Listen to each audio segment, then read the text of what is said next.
Listeners, inner calm is not always found in stillness. Sometimes it's discovered through movement, through discipline, breath, and focused intention. Today, we are exploring how practices like martial arts can become a pathway not just to strength, but to clarity, balance, and a quieter mind. Welcome to Inner Light, a space for conversations about presence, purpose, and the practices that help us live with greater alignment. I'm your host, Pragya, and today I am joined by Bruno, who is an innovator, author, and lifelong student of disciplined practice, known for helping leaders blend data with human intuition. Bruno also brings a grounded perspective on how embodied practices, including martial arts, support inner calm and holistic well being. In this episode, we'll explore how martial arts contribute to a healthy mind, body, and spirit, and why structure and movement can be deeply restorative in a busy modern world. And with that, I welcome you, Bruno, to the show. And it's such an honor to host you again. And yeah, Well, Pragya, so happy to be here. Some exciting topics to discuss today, so I'm looking forward to that very much. same here. And to start with Bruno, before we dive into philosophy or practice, I'm curious, how did martial arts first enter your life and what did you notice shifting internally as you trained through that? Mm. So I've been exposed to martial arts when I was a baby because both my parents were and are martial artists. So my father was into karate, which at that time was very novel well, he lived in Yugoslavia. I was born or raised in Croatia, which was after dissolution of Yugoslavia. And my mother is a physical education teacher. And as part of their curriculum, they had judo. So both of them were into martial arts, and I got exposed to it, and I loved it so much. First martial art that I trained was Shotokan karate, which is a specific style of karate. And I think I was 5 or 6 years old when I started with that. And then later in elementary school, I enrolled Olympic wrestling, which I was doing throughout elementary school. And then I had a brief pause, a brief break during the high school, but I joined the Muay Thai or Thai boxing gym when I started university. After that, I joined the traditional martial arts dojo. That was what in 2008, and it's been many many years since then. So it's difficult to say if there was one huge thing, but rather it was always present in my life. And one of the big differences I could see is that lifelong practice of martial arts helps you build up confidence and that inner calm that you mentioned. You're more grounded, you're more responsive, you're more in control of how you react to what happens.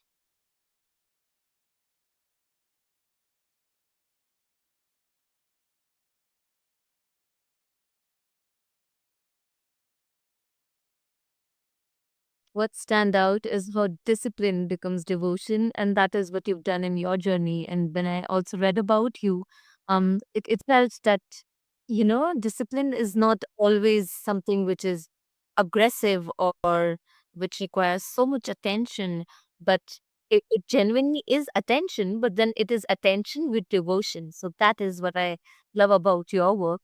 And let's stay in your work with leaders and innovators. Where do you see stress and mental fragmentation coming from? And how do embodied practices help address those deeper patterns? Mm-mm. That's a great question, Pragya. Um, in Western developed world, call it however you want, we have all jointly decided to give up violence, and that's a great thing. In a business environment, we engage in conflict. Conflict can be creative, conflict can be constructive, conflict can be a helpful means to achieve specific ends. And here is where embodied practices and martial arts help a lot because every good martial arts and combat sports, they teach you how to practice, how to engage into respective conflict with each other without injury, without making the other person small or you becoming arrogant. So it teaches you how to engage in this form of developmental conflict, which helps both participants grow as persons and as martial artists. And that is an awesome skill to take into the business world, because we have to be able to disagree on ideas, on strategies, on plans, on, well, anything in a business context. But we have to be able to do so respectfully and to engage with disagreement instead of trying to win at all costs. And that I think is one of very applicable and very useful lessons. Another lesson from martial arts that's very helpful is this state of readiness, state of vigilance, awareness.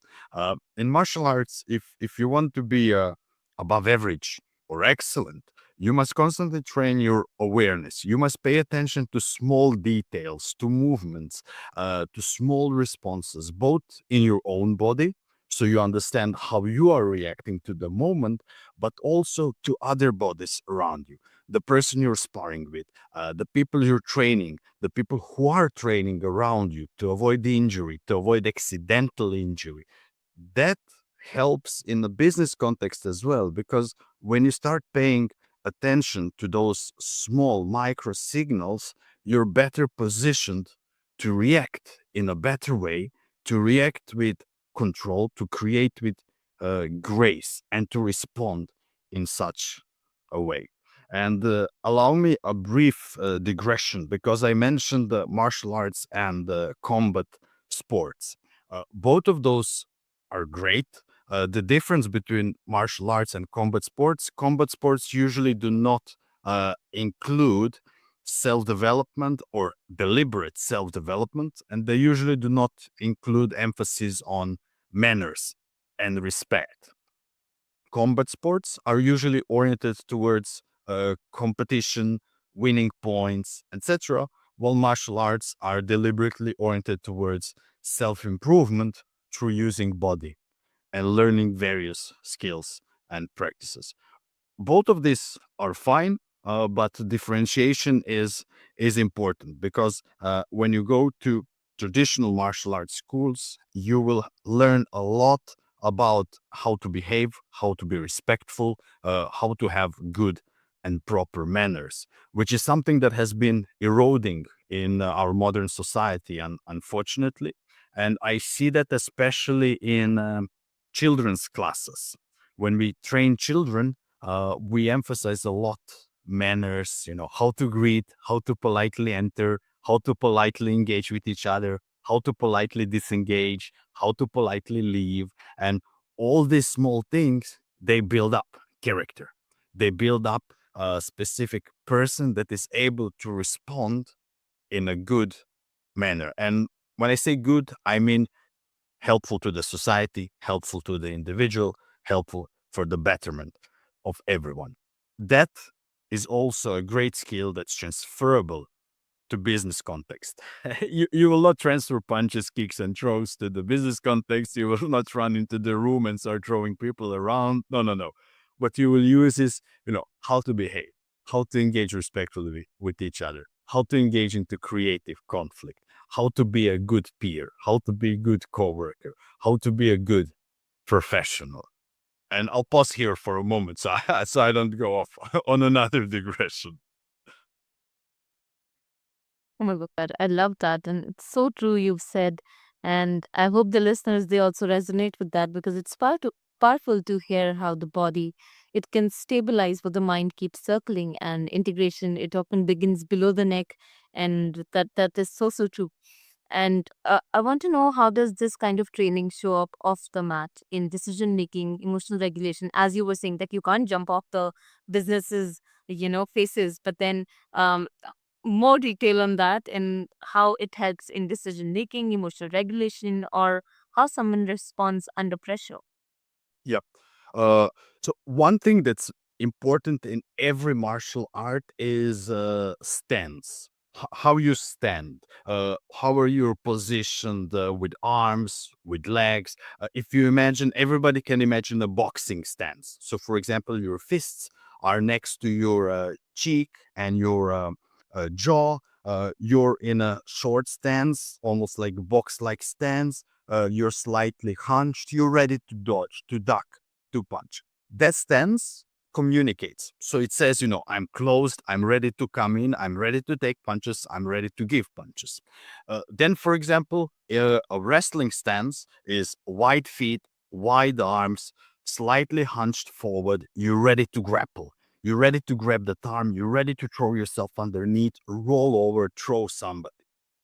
There are hundreds of different stances. Stances are very, very, very, very important because they determine the distance, which determines your reaction time. So, by taking a wrong stance, you might have ruined your chances of winning in a sports match or in a sparring session or whatever. This philosophy is very useful when it comes to big decisions in the boardroom for the leaders. Because when we're dealing with a difficult decision, first thing we need to realize is okay, what is the nature of the decision we're working with? What do we need? What insight do we lack to make the best possible decision? And then, based on the insight we lack, what data do we need to reach that insight? And then we can start changing our stances. Do we need to come closer? Do we need to close our stance so we see some of the details? Do we need to step back? Do we need to take a longer, wider stance so we see more of the big picture? So we have this flexibility. We can cycle through different stances to get different perspectives to have the best possible decision. Another very relevant skill for decision making in traditional taijutsu, there's this concept in Japanese called Banpen Fugyo, which roughly translates to thousand changes but ready for every one of them.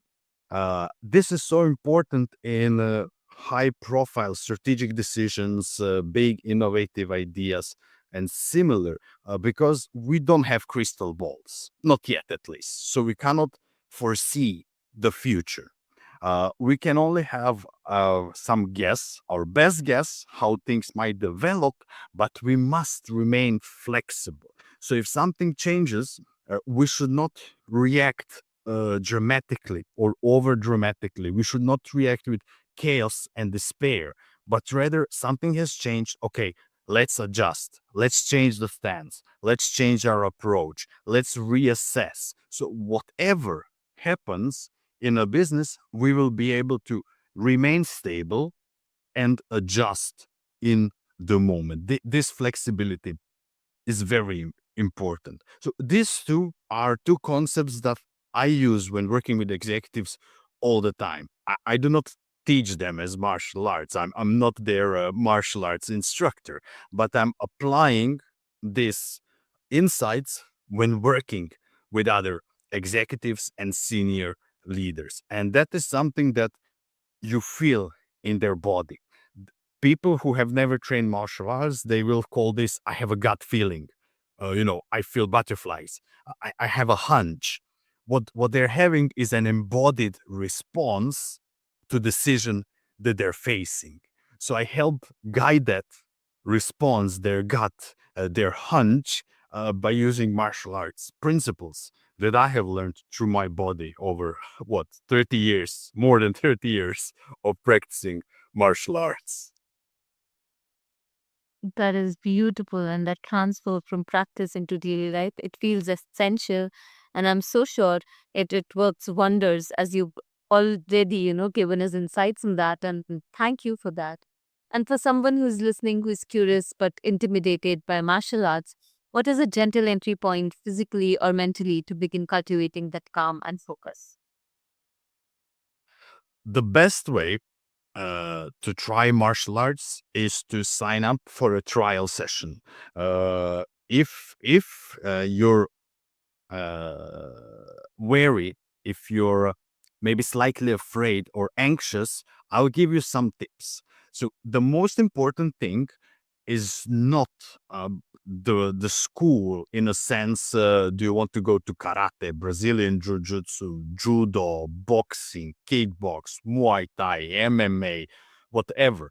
That's not the most important thing. The most important thing that you want to look for and that you want to pay attention in your trial training is the instructor, because the instructor is someone uh, who you put your trust in. You put your body in harm's way, and you have to trust the instructor. If we have a feeling that instructor doesn't have good credentials, that they're not good at teaching, that they are sadistic, cruel, disrespectful, anything like that, stay away from that. It doesn't matter if it's a great martial art if the instructor sucks. So that is number one thing to pay attention to. Second best thing is when you find instructor that you like, at least on a paper, that their school has good reviews, and you like the art that they're teaching, just sign up for the trial training. Come there humble, prepared. You just come there to exercise and to see for yourself.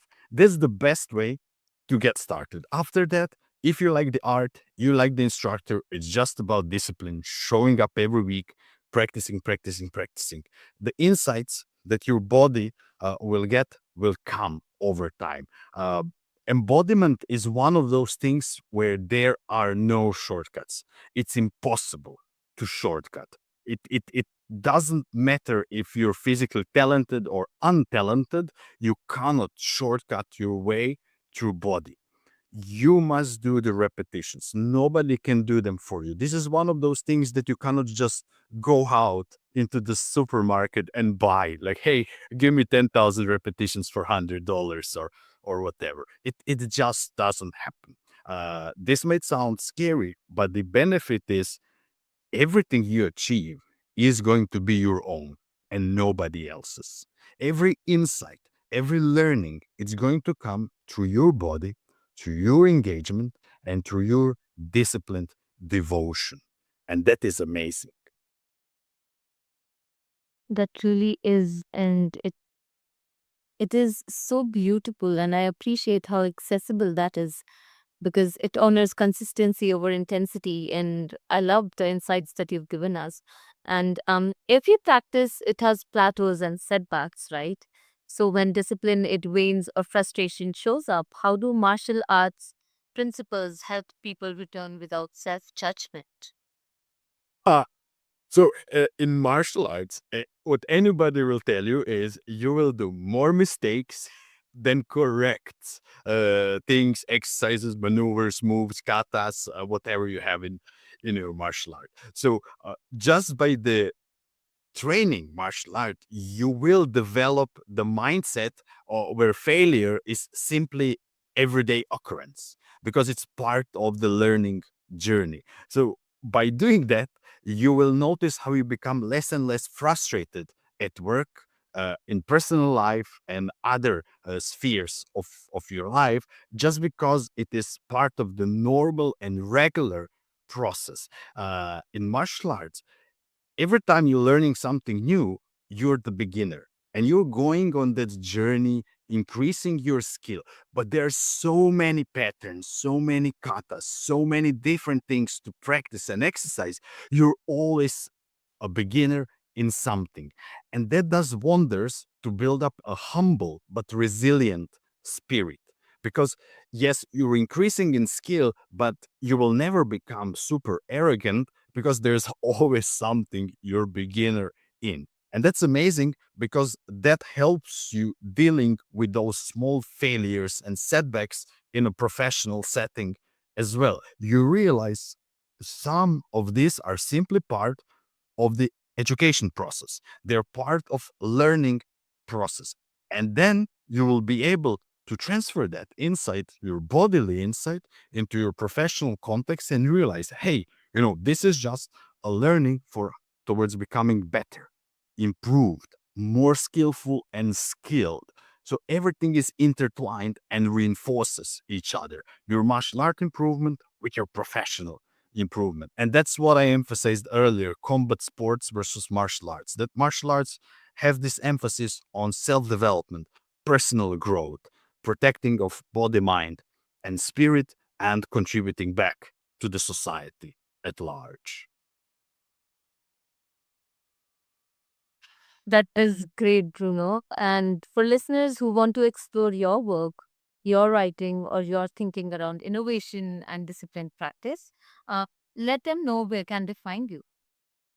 Well, the easiest is you can look up online Bruno Pesec, or you can type into www.pesec.no, or you can contact the podcast host. They have my private and personal contact information, so they can help you too. That is true. And we'll anyways link up your contact details. And thank you for joining us on Inner Light.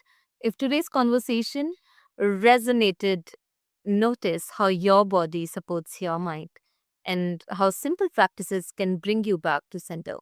And sometimes the life within us steadies when we learn to move with purpose. Until next time, take care and stay present. I'm your host, Pragya, signing off.